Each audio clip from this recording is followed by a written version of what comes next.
¿Se ha puesto a pensar que detrás de cada "qué buena propaganda" se la fumaron verde? ¿Cómo se les habrá ocurrido esta locura? Hay colosales, intensas, demenciales, increíbles, quiméricas, irracionales e interesantes historias. Si lo ha hecho, acá se las vamos a contar en detalle. Y si no lo ha hecho, también. Derribaremos mitos y todo aquel imaginario que distorsione la verdad alrededor de esas ideas de la publicidad colombiana que de alguna u otra forma han marcado nuestro destino. Los personajes, las intrigas y los tejemanejes en el backstage publicitario. Aquí, ¿en qué diablos estaban pensando?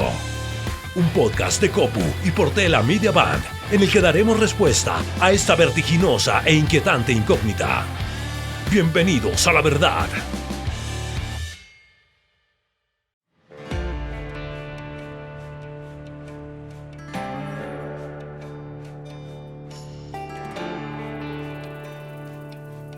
Colombia es un país que a lo largo de los años ha estado marcado por la guerra y la desigualdad, por una violencia desmedida que por décadas ha dejado a su paso dolor y cicatrices indelebles a lo largo de su territorio. Y por su lado, la falta de oportunidades para los menos favorecidos hace que los sueños parezcan inalcanzables para miles de jóvenes de las generaciones presentes y futuras. En Colombia, hace apenas unos cuantos años, mientras el gobierno de Juan Manuel Santos desarrollaba la agenda de negociación por la paz con las Fuerzas Armadas Revolucionarias de Colombia, FARC, en temas de educación, la política pública tenía como derrotero cerrar la brecha y acercar las oportunidades en todo el territorio. En medio de este panorama político y social, nace la idea de la que vamos a hablar en este episodio. El balígrafo. Ojo, no bolígrafo, balígrafo. Un caso de Macán, Colombia y el Ministerio de Educación con un poder simbólico poderoso y enmarcado en uno de los hitos más importantes de la historia reciente de Colombia. Estamos en una transición de la guerra a la paz y en esa transición el elemento fundamental, por lo menos así lo consideraba ese gobierno del presidente Santos, era la educación. Por eso el discurso de él del segundo periodo, el discurso era paz, equidad y educación, y ese discurso fue muy bonito, entre otras porque creo que se cumplieron muchas de esas metas, porque él contaba cómo la educación era el elemento esencial para la paz y para la equidad. Gina Parodi, quien fuera ministra de Educación en ese entonces, hace referencia a los años 2014 a 2016, cuando Colombia atravesaba un periodo crucial en su historia, marcado por avances significativos en las negociaciones de paz con el grupo guerrillero más antiguo del país, mientras que en materia de educación, la nación experimentaba una serie de eventos de trascendencia que incluían medidas para fortalecer el sistema educativo, mejorar la calidad de la enseñanza, aumentar la cobertura y, como lo dije antes, reducir las brechas en el acceso a la educación. No necesariamente que haya paz genera equidad, no necesariamente que haya equidad genera paz, pero la educación sí se convierte en un pilar fundamental de esos tres. La visión es generar igualdad de oportunidades, es decir, cuando en Colombia el lugar donde nace un niño o una niña determina su futuro. Y lo único que puede cambiar eso es la política pública.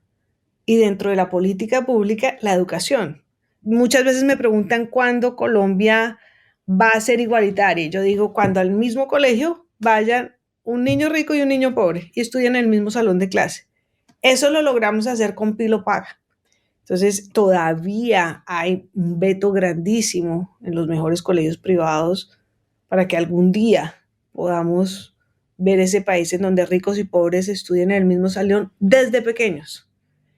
Como eso no lo pudimos hacer, o más o menos lo pudimos hacer con unos bonos en Cali, pero no en la dimensión que queríamos, teníamos teníamos otras herramientas, era mejorar la calidad de la educación, donde están la mayoría de niños colombianos, que es en la educación pública, para que la gente viva la transición de la guerra a la paz a través de la educación, pues tiene que saber que la educación realmente se le está invirtiendo más. Lo tiene que saber para poder sentir. Y esa era la misión que teníamos en ese momento con nuestra agencia que era Macán. ¿Cómo mostramos esto? Estábamos trabajando en su momento con seguramente Mintic también estábamos trabajando cosas con el Ejército Nacional, estábamos trabajando con la policía, con ProColombia, teníamos digamos que varios frentes, estábamos trabajando en las campañas de Ser Pilo Paga, que estaban muy basadas en todo el tema de equidad, de cómo buscar obviamente darle posibilidad a estas personas que tenían una mente brillante pero muy poco acceso digamos a esta educación formal. Y ahí teníamos muchísimas conversaciones con la ministra y con Janet y con todo el equipo de comunicaciones del ministerio en su momento. Andrés Jiménez, vicepresidente de Desarrollo de Negocios de Macán Colombia, nos cuenta un poco de esa relación que históricamente ha tenido la agencia con diferentes entidades del Estado. Una relación que con el paso de los años les ha dado una visión estratégica robusta, que ha dejado como evidencia plataformas de comunicación y campañas que aún hoy, después de muchos años, aún son recordadas. Esto era un cambio, digamos, completamente del enfoque de lo que era la guerra, con una transición de paz. Nosotros empezamos a trabajar con el Ejército Nacional en el 2006 y desarrollamos una plataforma de comunicación que, aunque hoy en día no es, digamos que claramente la que existe, pues resonó mucho que era Los Héroes en Colombia sí existen. Y sobre esa plataforma, digamos que trabajamos un montón, conocimos y nos, digamos que adentramos mucho en todo lo que era la tropa, el ejército, todo, digamos, el foco militar que fue eso. Y acá hubo una transición clarísima. Digamos, acá había un cambio de enfoque, un cambio de timón importante en lo que se le iba a dar a la educación. Y eso, digamos que pues era interesante por todo lo que teníamos nosotros de conocimiento anterior. Había una disposición desde el gobierno, desde el Estado, de buscar esta reconciliación, de tratar de dar un paso hacia adelante, pero era muy difícil porque obviamente cargábamos con años y años de una guerra que había dejado muchas víctimas que obviamente tenían un dolor profundo que hacía muy difícil que uno dijera, bueno, voy a pasar la página y seguir hacia adelante porque nos conviene a todos. Realmente sí tuvimos mucha relación y mucho trabajo con el gobierno, con el ejército, con la policía, con algunos ministerios, y realmente siempre eso es una experiencia maravillosa desde el punto de vista profesional, porque uno aprende y entiende mucho más y se mete mucho más en las necesidades del país y de lo que se está buscando. Samuel Estrada, quien fuera CCO de Macán Colombia en ese entonces, reflexiona sobre el contexto histórico del país en esos años y a su vez nos comparte un poco de esos 16 años que pasó en Macán Colombia siendo parte fundamental de la operación. Y ahí terminaban de alinearse los planetas en una época en que el tema de la contratación con el Estado se organizó desde una cantidad de dimensiones diferentes. Podían entrar jugadores como nosotros, las reglas de juego eran más claras, los tiempos, las condiciones, y en esos años pues creo que tuvimos un crecimiento importante en todo lo que contaban desde ahorita. Álvaro Fuentes ha hecho toda su carrera como publicista en Macán y desde el año 2007 es CEO de Macán World Group Colombia. Su visión y liderazgo ha llevado a la compañía por un camino de innumerables logros en términos de creatividad, efectividad y nuevos negocios. Y para entrar más en materia y entender cómo nace esta idea, de dónde viene esta idea, vamos a escuchar a Alejandro Bermúdez, o Chubi como lo conocemos más aquí en Colombia, quien en su momento fuera director general creativo de la oficina de Macán Colombia. No voy a ahondar mucho en la carrera de Alejandro porque tendría que quedarme aquí un montón de tiempo hablando de los más de 500 premios que tiene en casi todas las categorías y en casi todos los festivales del mundo de publicidad. Pero sí vale la pena mencionar que Alejandro le gusta la creatividad que resuelve y que aporta significado no solo a las marcas, sino a las vidas de quienes la consumen. Esto empieza con digamos que estábamos trabajando sobre el reflejo de esa política pública y en ese momento específicamente había como dos proyectos. Uno era la jornada única, que no solo tiene repercusión en los estudiantes, o sea, la jornada única le permitía a los papás no quedarse cuidando al niño después de que llegue del colegio, sino salir a trabajar. Entonces, como dice Gina, la educación no es solo la base de para dónde van esos niños, es la base del país para todo. Y estábamos trabajando en otro brief que era el de Ser Pilo Paga. Y dentro de eso, creo que fue Jiménez el primero que dijo, oiga, ahí hay algo especial. Ahí dice que por primera vez en décadas el país estaba recibiendo más plata para educación que para defensa, lo que se traduce en más plata para apostarle a un futuro de una Colombia educada que a un pasado de guerra. Ahí arrancó todo. Un brief, no brief, bastante corto, pero con sustancia, diría yo, que da inicio a una exploración creativa que arroja unas ideas que Gina Parodi recuerda con una sonrisa en su rostro. A ver si estamos pensando en lo mismo, y es que llegaron con esta idea. A ver qué dice Portela. Vámonos a ir a un colegio bien lejos, con un tanque de guerra. Bueno, ¿y qué vamos a hacer? Y eso lo vamos a desbaratar y lo vamos a convertir en tableros y pupitres. Yo dije, eso está genial, pero no lo vamos a poder hacer. Eso obedecía a la jornada única, porque la jornada única implicaba que no había suficientes planteles y suficientes materiales para que los niños estudiaran. Y se necesitaba abrir como nuevas escuelas, y era llegar a esos lugares pues, remotos y poder abrir o una nueva escuelita desmantelando un tanque de guerra o los elementos que necesitan para estudiar. Entonces ese era un paquete de muchas ideas que se presentaron esa vez. Sí, o sea, esta gente está pensando en cojamos una cosa de guerra y volvámosla algo para educación, visualmente, ¿sí? No solo el lenguaje y la palabra de estamos en una transición de la guerra a la paz y la educación es importante, sino, y mire este objeto, ¿no? Me pareció que era muy poderoso lo que estaban pensando, entonces dijimos, no, la idea es genial, creo que más o menos así terminó, pero tráiganos algo más manualito, más realizable. Un tanque de guerra que se desmantela en vivo y en directo frente a los ojos de los estudiantes para ser convertido en objetos de educación. Una idea y una imagen poderosa desde ya, pero difícil de realizar. Andrés recuerda que inclusive alcanzaron a hablar con las fuerzas militares para buscar un tanque para desmantelar y la respuesta que obtuvieron fue un rotundo no. Ahora, sin la posibilidad de llevar a cabo esta idea, en la agencia vuelve y comienza el proceso creativo. Digamos que lo que hicimos fue sumar gente. En esa época yo era director creativo de un grupo y pues en ese grupo estaba Anderson Quiroga, estaba Juan Afanador, estaba León Guzmán y pues todos estábamos pensando en eso y el grupo de al lado era el de Germán Camelo y Mónica Beltrán. Y pusimos a todo el grupo de Mónica y Germán también a pensar en eso. Y eso fue, en una semana necesitamos ideas que conviertan elementos de guerra en elementos de educación. De hecho, antes del tanque, nosotros hicimos un comercial que nunca ni presentamos porque el tanque nos parecía más fuerte, pero era un comercial donde todos los elementos de guerra, no sé, como que tiraban una granada y la granada explotaba en cuadernos, o sea, eran puros elementos de guerra que se transformaban en elementos de educación. Y fueron específicamente Cristian Mondragón y Carlitos Zárate y José Rodríguez los que llegaron con la idea del balígrafo. Y eso fue inmediato porque en nuestra mente era como, es súper fácil conseguir balas. Balas .50 además, disparadas en el conflicto. Había mucha gente involucrada pensando y lo hicimos súper caseros y se lo llevamos a la ministra y yo me acuerdo que la primera reacción, no me acuerdo bien el timing, pero era en una semana quiero tener el primer prototipo acá y éramos como, ok, bueno, ¿qué vamos a hacer ahora? ¡Wow! No, esto está espectacular, esto es.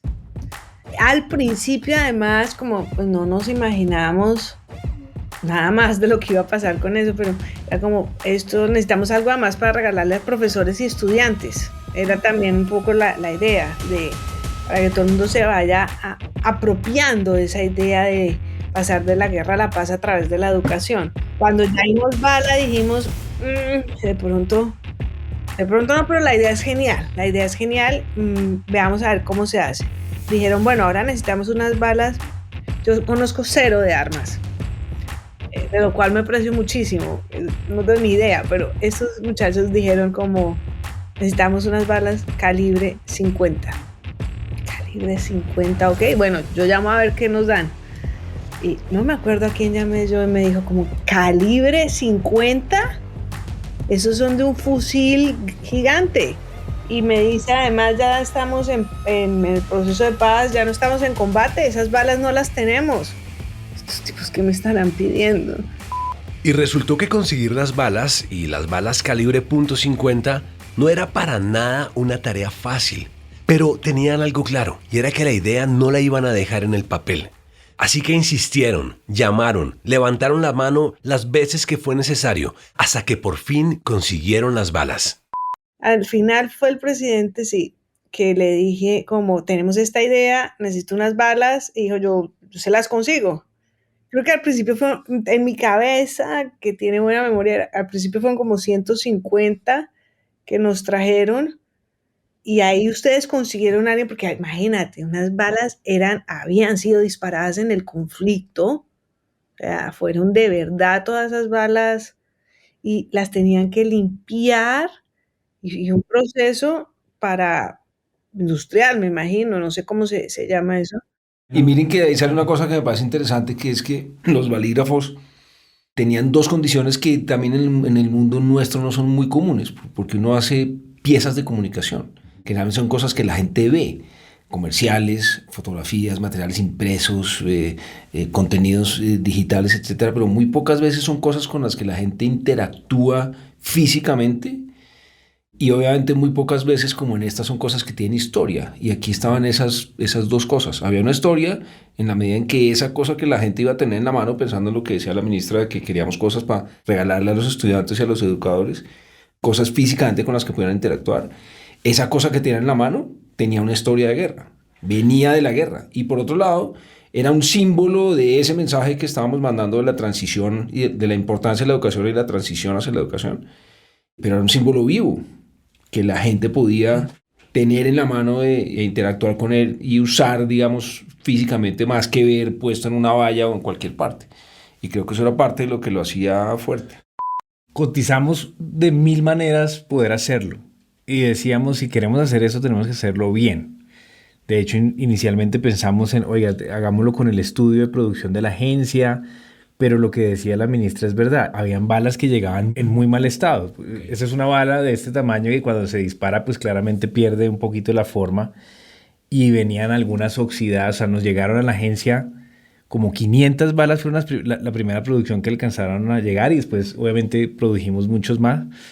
Y hablamos con un estudio, con Reinhardt Studio, que era de diseño industrial, un tipo súper pulido. Además, él era el novio en ese momento de Camila Zuluaga, que fue además una anécdota muy simpática porque el tipo cogió las balas, las pulió, digamos que las limpiaban, tenían que meterlas en ácido para poder quitarle como digamos que toda la corrosión que tenía, y después había el proceso de escribirlo en un láser y demás. Después se hacía el ensamblaje como de las tintas y esfero, y quedaban, igual revisamos un montón de muestras, no, así no, el texto está muy grande, el logo del ministerio tiene que estar en el otro lado, pero tiene que estar de una manera diferente. O sea, hicimos 100,000 formas para poderlo.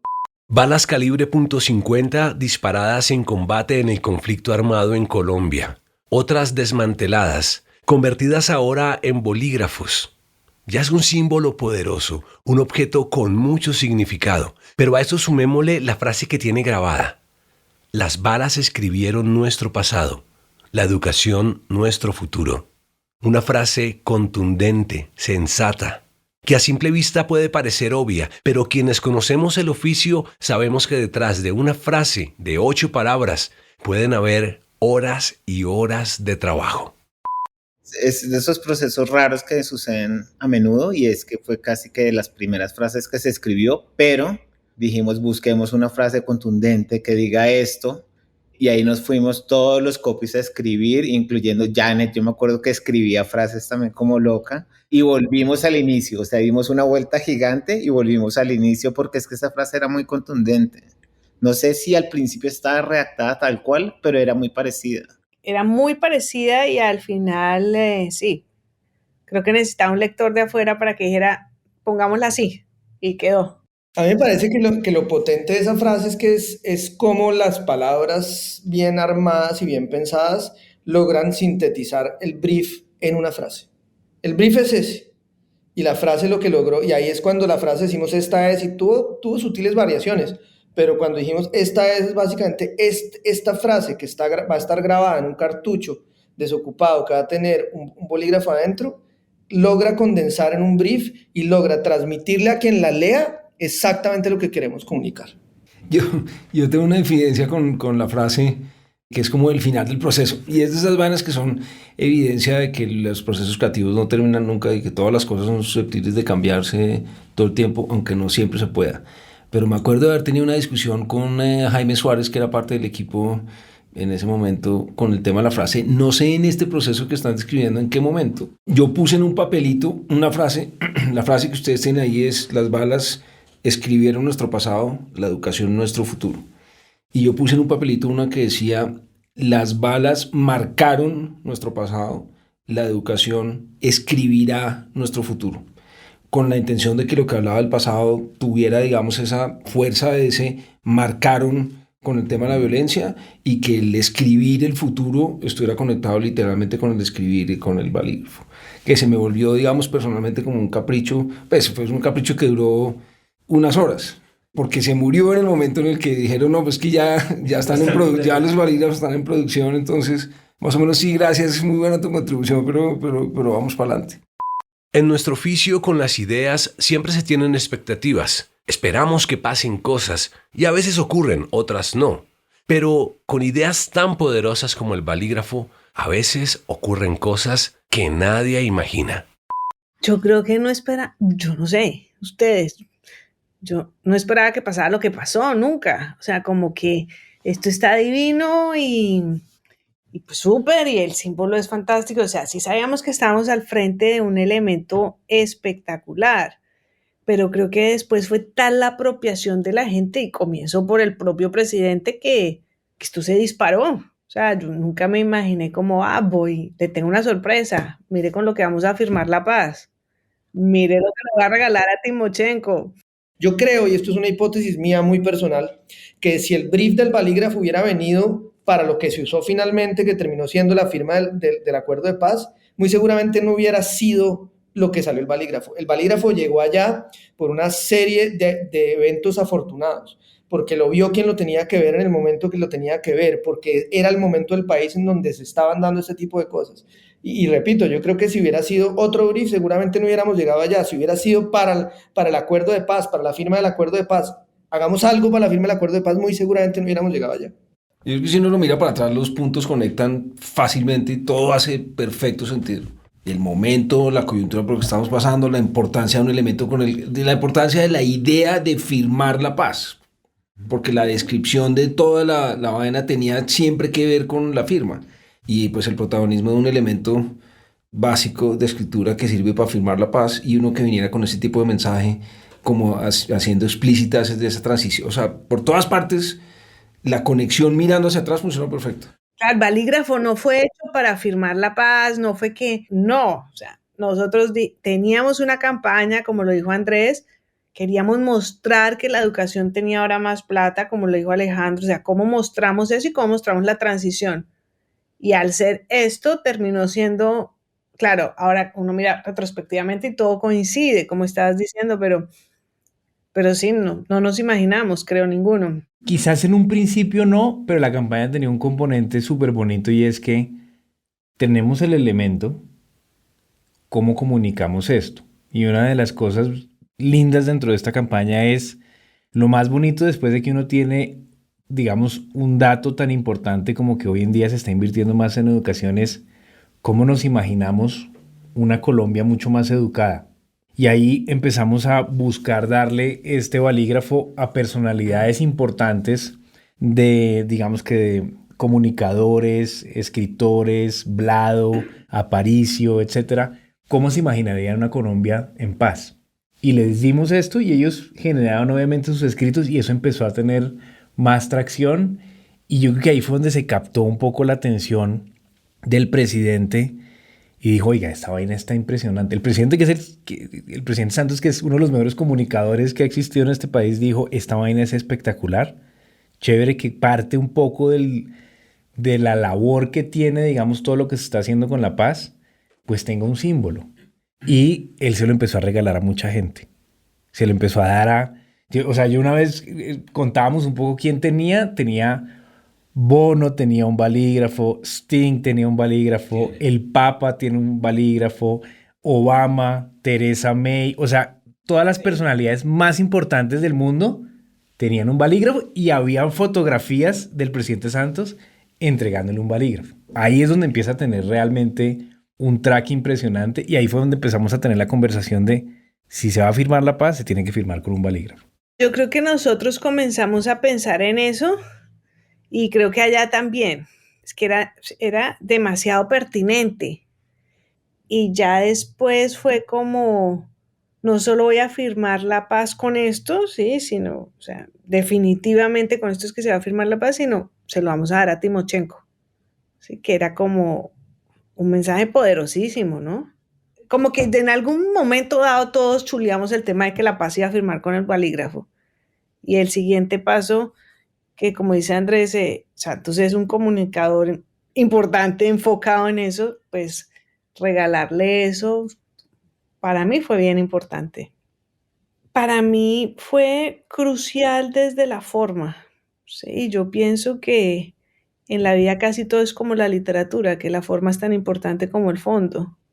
Entonces, cuando el presidente le entrega el balígrafo y firma la paz con el balígrafo, realmente nos está diciendo, esto se acabó y esto comenzó.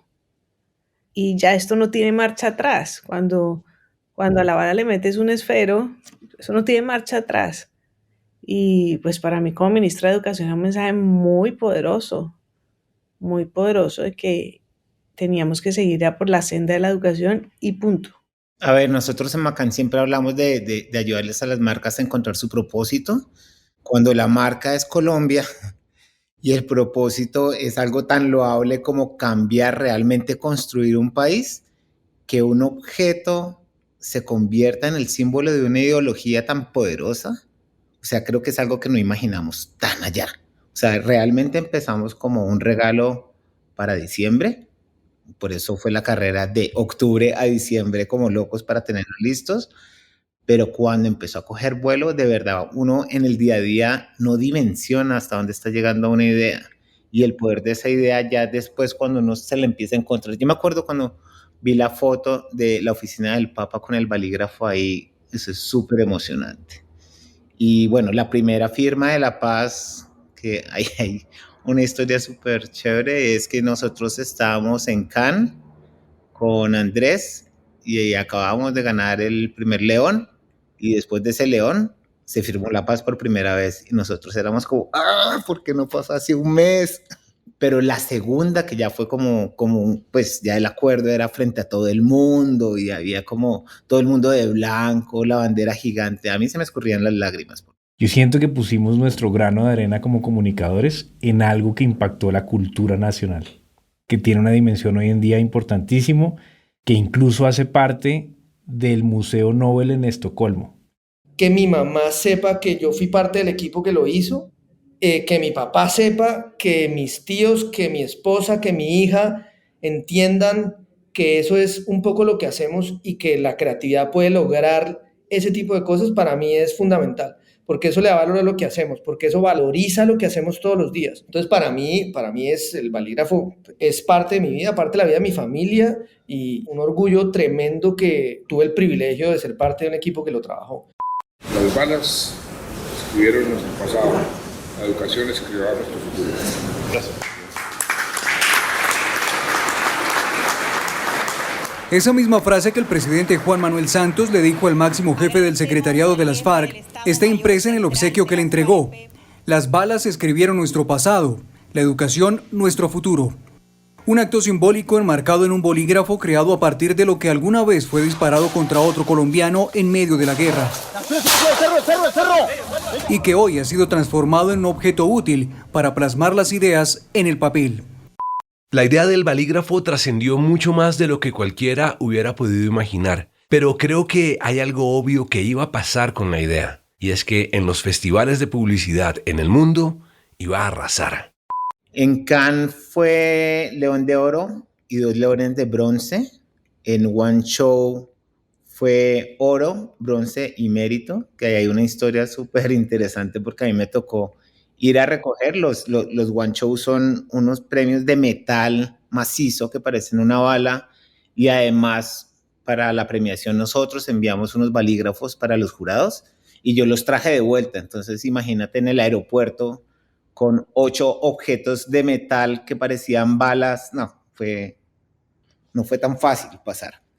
En Gun Report fuimos 24 en Most Awarded All Guns Blazing in the World, que son como las ideas que trascienden en el 2016, y fuimos 3 en casos de creatividad. En AdStars, que es un premio que hay en Asia, tuvimos Grand Prix, Gold, Crystal y Shortlist, y en esa fecha, en el 2017, optamos por el gran premio de todo el festival. Lo que pasa es que no hubo nadie defendiéndolo, porque sí había que ir como ante los jurados y hacer la defensa, pero el gran premio de todo el festival además le daban, yo no me acuerdo cuántos miles de dólares. En Art Directors fuimos Merit, en EFI local tuvimos 2 platas, un bronce. En Latam tuvimos 4 platas y un bronce, y en Colombia oro y 2 finalistas.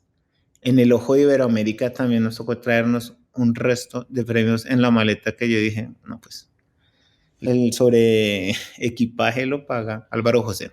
Mejor anunciante de Colombia, la mejor idea latina para el mundo. Tuvimos 3 oros, 2 platas y un bronce. En LIA, en London, fuimos finalista. En El Dorado fuimos Grand Prix, anunciante del año, Titanium, 3 oros, un bronce y 2 shortlists. En New York Festival subimos 2 finalistas. En Wave, que fue el primer festival al que fuimos, que además fue antes de Cannes, digamos que eso nos ayudó a empezar a mostrar el caso por el mundo. Fuimos Grand Prix en PR, oro y 2 bronces. En Clio tuvimos 2 shortlists, y en FIAB tuvimos oro, plata y bronce, y finalmente en El Sol fuimos oro y bronce. No me cabe la menor duda de que el Balígrafo es una campaña, es una idea para sentirse orgullosos, para sacar pecho, pero esto va mucho más allá de los premios y el reconocimiento, porque si lo miramos bien, el residual de esta campaña es que tenemos que apostarle a un país en paz, dejar la guerra atrás y apostarle a un futuro con educación, con igualdad de oportunidades.